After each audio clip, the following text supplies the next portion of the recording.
Hello and welcome to this week's What Were They Thinking? Among the news items we have for you, there is a further drama and somewhat controversial claims around food packaging and the sheer amount of microplastics contained therein. We have light being beamed through a man's head for the first time. We of course assume they're not some sort of anti-vaxxer or conspiracy nutter to do so. Springer Nature is publishing effectively fraudulent research in the form of a book on machine learning that has made-up citations. Raw milk being recalled due to contamination, which should surprise no one. The US Department of Education has announced an agreement with the University of Pennsylvania to resolve Title IX violations. Nintendo in trouble with Brazil after they have included clauses that allow them to effectively destroy your Switch if they choose to do so. Australia plans to bring in age checking for search engines, and in a picture that shows the sun exploding, perhaps not the way you think, but still exploding in a rather stunning way. The timestamps for these and other news items can be found in the description box below. We'll start with microplastics in food, because everybody likes food, assuming it's not something incredibly sugar-rich and you're diabetic, in which case, maybe not. But for everybody else, food is good. However, convenience food, and mostly prepackaged food, has, let's say, gained a reputation for being rather bad.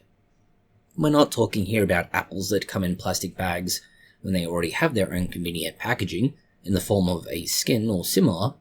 No, we're talking about things like, say, your microwavable meals, your, most recently, glass bottles, and so on. So the question is there actually any harm to this? And according to the research, not necessarily harm, as they've not established dose, but they've definitely managed to, let's say, identify exposure risks. So if we're talking about things like disposable coffee cups, plastic wrapping, microwavable plastic containers, and so on, apparently all of these, according to Swiss research, contain a notable amount of microplastics. The downside, let's call it, to this research is very simple and very on the nose. It is a meta-analysis. That is, they've taken a large number of studies, 103 in this case, and looked at what they found. Which is nice. The meta-analyses are useful in two ways.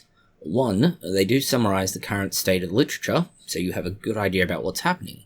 The second is that they do provide a much larger dataset to analyze things, and therefore it can theoretically be used to get an idea about what is happening. But overall, we would say that this is not really news so much as it's a rehash of what's already known, and ultimately perhaps not a significant concern at this stage. More useful, possibly anyway, is the idea that if we take your brain and we stick a couple electrodes in it, we could theoretically boost your math skills, which, depending on who you are, having a superior ability to conduct math equations or just maths full stop might be useful, especially based on some of the things we've recently seen people struggling with. For example, basic percentages. The research itself is looking at the different ways that people's brains, and effectively the diversity of brain structures, work in controlling a lot of things they're trying to do. Obviously, in this case, math. The research, let's say, was very small scale. It was 72 students, and they're all at university, specifically the University of Oxford. And so, what they were trying to understand is, with the three regions in the brain that they think are all tied into math, what happens if we start, let's say, motivating these regions to do better? This is something we've seen before, let's say. It was just in a rather different context and involved a snake woman and something very close to BDSM. Yes, that's it, right there. It feels so good. Keep it up for me, please. You want some more, don't you? It's okay. Go on, suck in as much as you want. This is how I make it so you don't think about anything except for what you've learned studying with me. Unlike the method used in that anime, this has a much lower performance rating. The increase in performance is anywhere between 25 and 29%, so it's relatively mild by comparison. But it is also real, so taking that how you will. In other head-related news, or this time we would argue that it's a lack of brain that allows it to happen, rather than actually seeing something happening, scientists have sent light through someone's head.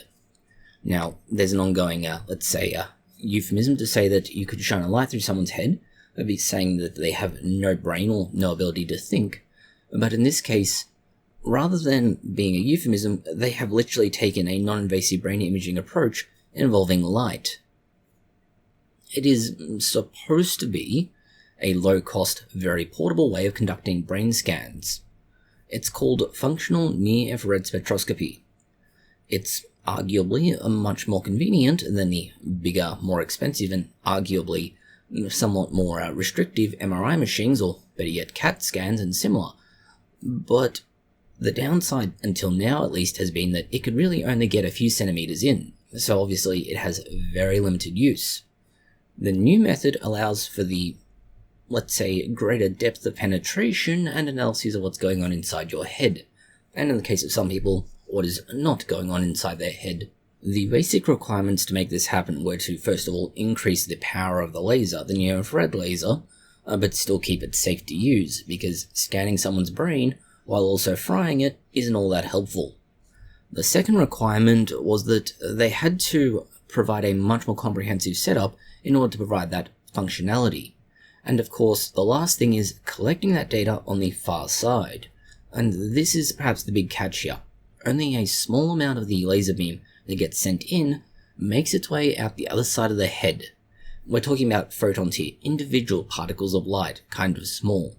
So it's a promising start into portable imaging methods using light, not necessarily a realistic method of analyzing someone's brain at the moment. This does provide a pathway for a non-invasive, non-destructive, very portable means of analyzing brains in the very distant future. Certainly nowhere near now, but far, far, far away in the future. Next we have what is slightly more interesting news, and it's more a, let's say, address to the shit show that is RFK Jr. RFK Jr., or RFK as we will just call him, recently made claims that the CDC was hiding the effects, let's call them, of hepatitis vaccination in children. This sounds scandalous, and if it were true it probably would be, but it's not. And here is the catch. What RFK has said is, at best, partially true, and honestly we would better describe it as more of a lie by omission. What has happened is very simple, and unfortunately rather straightforward, in that we can explain why he's fucked this up so spectacularly. I will send you to Jesus. It's a study by the CDC going back to the early 2000s, and it was a two-phase study. Let's be clear about this. There are two stages to this. The first phase is what RFK has focused on. What they've done is collect data from 1992 to 1999, essentially at two different hospitals, and at the time they had roughly 124,000 infants who became part of this study. What they were looking at was thimerosal exposure over that time. So that sounds kind of terrifying. They then reevaluated about 16,000 of these children to see if they developed things like autism. And of course, the exposure to thimerosal, which RFK likes to call mercury, but it's not. Mercury is an elemental form. Thimerosal is a much more complicated format, and it's a much larger molecule made up of many different things, including a mercury element or molecule within it. So it's not the same thing. But this first study, the very, let's say, crude approach initially, the phase 1 part, analyzed only the crude data. That is to say, okay, we have this many kids, they've been given the vaccine, and this many of them have caused autism compared to the base rate. Following that, however, phase 2 is where this gets to be very important, because phase 2 then went and looked at things like, okay, did they actually get exposed to things like thimerosal? What is the actual dose? Is there any relationship between these kids and, let's say, for example, were they even vaccinated? And so on. And this is where things get to be very important. When they started to actually look at the data and analyzed it in a way that makes sense, no, literally, it's just that what RFK has said is like saying, okay, we have people, for example, using way too much food. They're just eating ridiculous amounts of food because everybody's obese without ever actually considering whether or not you have an actual analysis by, say, age or something similar. So rather than just saying everybody's fat because the average is overweight, you actually look at it and break it down by individual categories. In rather more blunt terms, this is basically the anti-vaxxer playbook where they look at a study, completely misrepresent its findings or take them completely out of context and then say, look at the evil. No. You actually need to have some idea about what's going on and go, oh, this is not actually as simple as they put it out to be. In fact, it is simpler than they make it look to be, but only if you actually know what it is. In more bizarre animal-related news, we have octopuses, but they decide which is their favorite baby octopus by tasting them.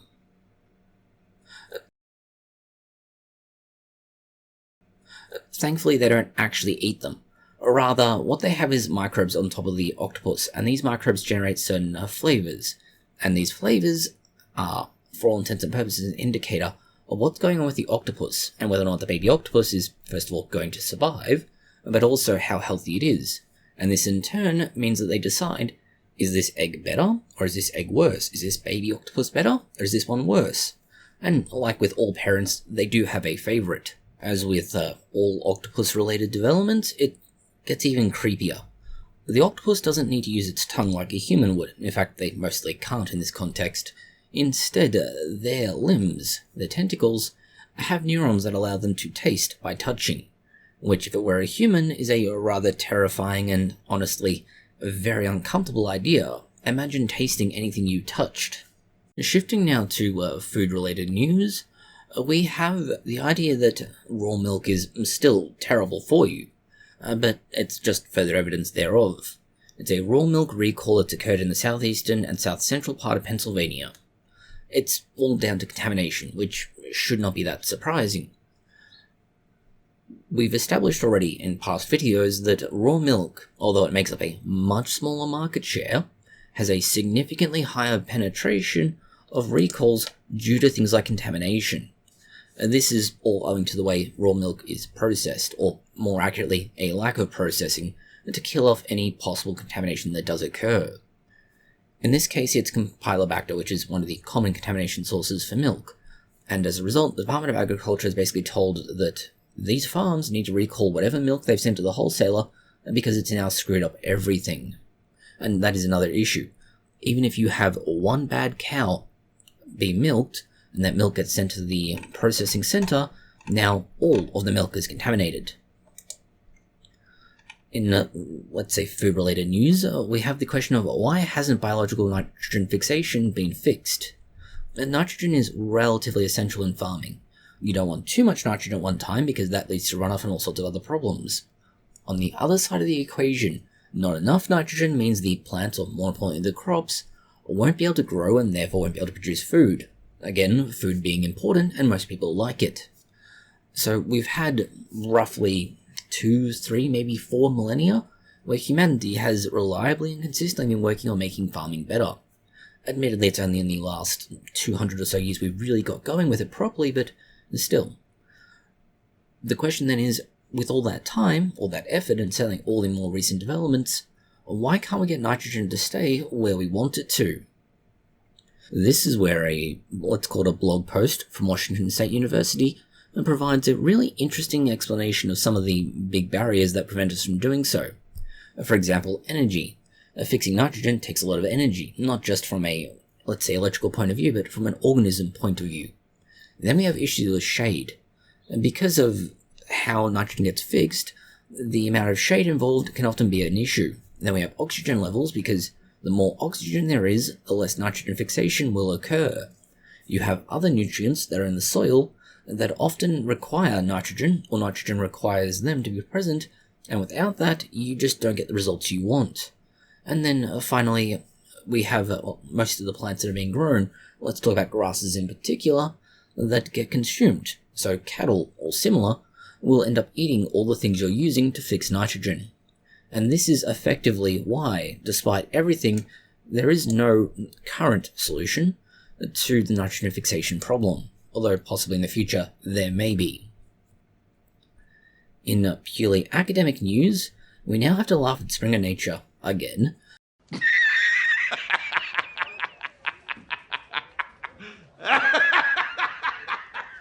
For screwing up again, which basically continues to happen.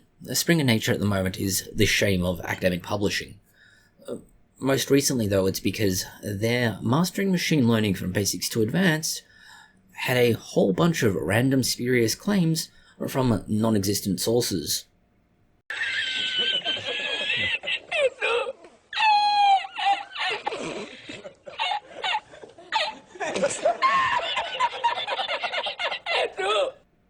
The Retraction Watch blog post talks about this in much greater detail, but just to give you some highlights.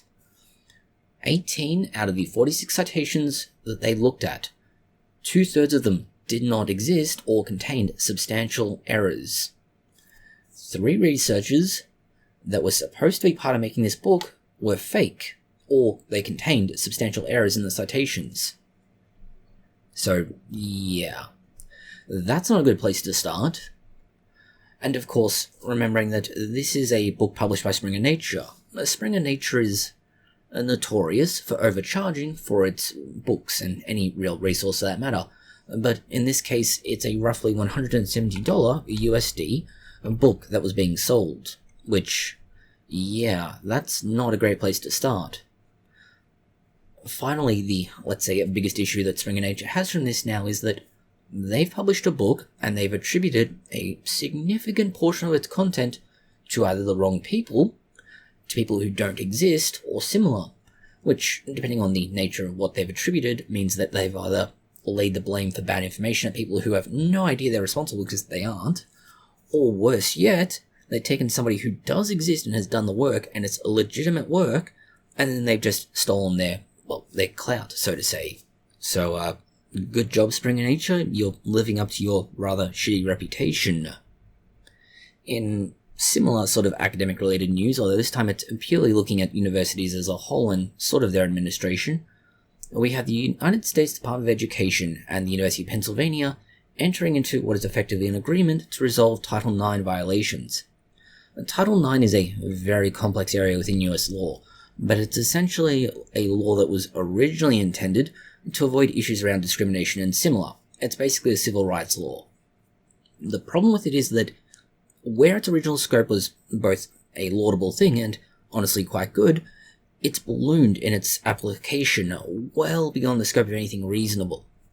And this has led to all sorts of shit happening, some of it worth going into, others not, but in this case, specifically here, it's an investigation that found that the University of Pennsylvania has violated the Title IX rules by allowing a male to compete in female athletic programs and occupy female-only facilities, bathrooms and similar. It's described as intimate facilities, but we would say that's not exactly a great descriptor, but sure. What happens now is that anybody who, for example, was a biological male and competed as a female now has had their records stripped and everything else has been pulled. This also has led to the reinstatement of any prior records and similar by the individuals who were, for lack of a better way of phrasing this, purely biologically female. Yes, this is probably going to be controversial, but get over it. While the agreement itself only contains 6 specific action items, these action items are going to have a very wide, let's say, arc of activity, ensuring to an extent that going forwards that female competitors at the University of Pennsylvania various activities should theoretically feel more comfortable and arguably be able to compete more fairly, although this is a somewhat more controversial take, but again, get over it. Next we have technology-related news, but technology that's using effectively AI and similar, although not quite, to create very cost-efficient technology that allows for oligopools. Oligopools are basically various DNA sequences that are useful.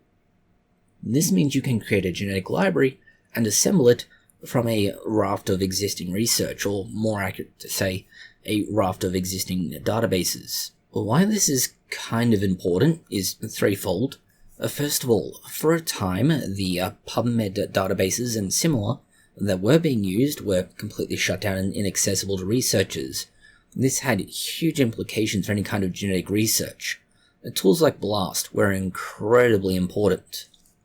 The second thing that's important here is that it gives power regarding these sorts of tools into the hands of researchers, allowing them to be able to work on things that they might otherwise have to pay a significant fortune to be able to do. And third and finally, you can get the cost of the whole assembly down to about $1.50 per gene. This is tiny by comparison to other existing costs. Now, we're not saying that it's a marked improvement, because this does still require a certain amount of, let's call it proofing and acceptance in the wider academic community, but it is still relatively important. What the technology will ultimately allow is researchers to be able to figure out what's going on in their research and be able to figure out how to match things up to a fairly large size by taking fragments of genes and then figuring out how they can break them down, how they can build them up, and so on, leading to, for example, humanization of mice in a far more effective manner. In something that's not more effective, although depending on how you want to look at this, it might be, in Brazil, Nintendo is facing legal action because they have in their terms and conditions, or their end-user license agreement, that if they don't particularly like you and they think they need to ban you, your device can be bricked. That is, it can be destroyed remotely. This is arguably one of Nintendo's less, let's say, consumer-friendly actions. Certainly no means the most unconsumer-friendly action they've taken recently, considering how they deal with streamers, but it is still a significant thing that's going to hurt them. Partly because if they do lose their case, that the Brazilian authority, in terms of consumer protection, is brought to court, is successful, they may not be able to have this part of their end-user license agreement anywhere else in the world. This is somewhat similar to how, say, the European Union forced groups like Google and similar to seriously modify their privacy agreements. And so, depending on what happens, it may be, and this is a big may because we don't know how the court case will go, that it will get settled. It may end far more, let's say, aggressively with an actual case of litigation, or it might just be a nothing burger with it dying very quietly in the background. In other technology-related news that involves hardware and similar dying, a AI cluster in China has been taken down by NVIDIA. We don't mean that as in taken down as in just shut down in general terms. No, they've killed it, much the same way that Nintendo wants to kill your Switch. The problem with this is that the entire cluster, it cost about $500 million. Yeah, NVIDIA has made an oopsie, mostly by absolutely screwing something up, but that oopsie is very expensive. What $500 million will get you is about 12,000 GPUs. Now, depending on what these GPUs are, this may or may not be particularly good or particularly bad. Consider the extreme price at one point of various graphics cards for mining purposes. The problem we have is that it's thought at the moment that, according to the thread here, that the event is not an accident. So less of an oopsie and more of a screw you. The GPUs in question that have been affected aren't just limited to this massive AI facility. It has affected consumers as well. And for the consumer, although they're not paying $500 million, they are paying somewhere around $4,000 for their GPU instead, which is still a fairly large hit for an individual. What has happened, according to at least this thread, is that the small change in the code to update how these GPUs work increased the voltage by 80 millivolts, a seemingly small amount, and it's meant to stabilize performance. Problem is that it led to voltage spikes and, well, that is what burnt out various chip components permanently, and therefore these chips are now dead. No more GPU for you. More so in this case when the GPUs that were shipped to China specifically weren't spec'd quite the same way, enough to get past various restrictions that America has brought in regarding exports to China and various safety controls and security issues. And therein lies possibly an explanation as to what's happened here. The cheaper models that were sent overseas have been destroyed because they weren't allowed to send them higher spec versions, and that voltage was just too much. And this, at least in terms of China, has utterly crippled their ability to be dominant in the AI space at the moment. Next we have Australia, and similar technology news, although this time news that may or may not ever actually pass. Mostly owing to the fact that it's probably going to get a lot of pushback. There's going to be a law brought in requiring that things like Google or Bing, if you ever know what that is now, will require age verification before you can use the search engine. This is one reason why we would arguably promote the use of DuckDuckGo, but that is only marginally better in some respects. The problem is Australia's e-safety commissioner. The e-safety commissioner is basically their dictator of what is and is not allowed on the internet. Funnily enough, the internet doesn't really care much about what they have to say outside Australia. And the problem with this is that in the next 6 months, all companies that provide essentially search engine functionality will now have to provide age verification. There is a fairly major caveat to this. That caveat is simply that it only applies if you are logged into an account, and if they think that based on your account activity that you are under 18, where in Australia 18 is essentially the age of becoming an adult, in a legal sense, not a, let's say, a different kind of sense.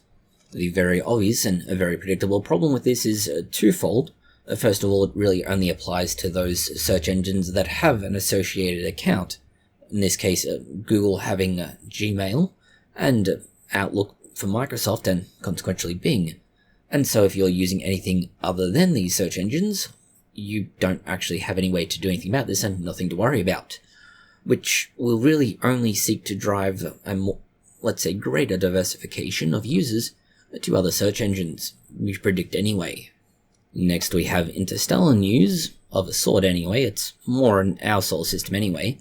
NASA has presented images of what is, for all intents and purposes, the solar winds swirling around the sun in a rather spectacular manner. This is a coronal mass ejection. These are more commonly associated with, say, the aurora on Earth, where the interaction of the coronal mass ejection and our atmosphere leads to rather stunning displays. The images are a result of PUNCH. That is an acronym all about the, essentially, observation platform they're using. And in and of itself, it's kind of awesome to see. It just doesn't have a great deal more importance than what it is.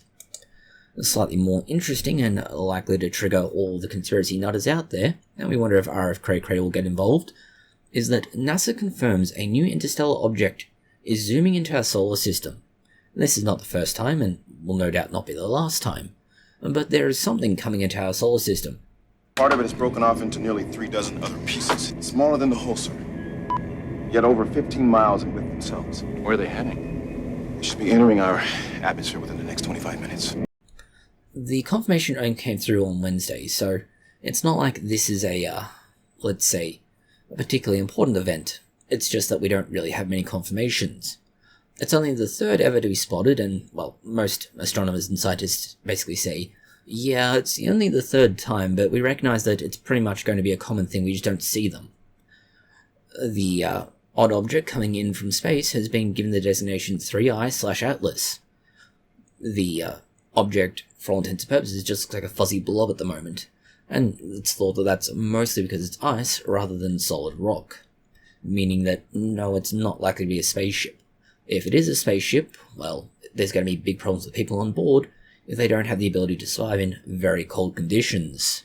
The reason we know that it's an interstellar object is that it doesn't have the right trajectory to be an orbiting object, meaning it had to come from somewhere further out.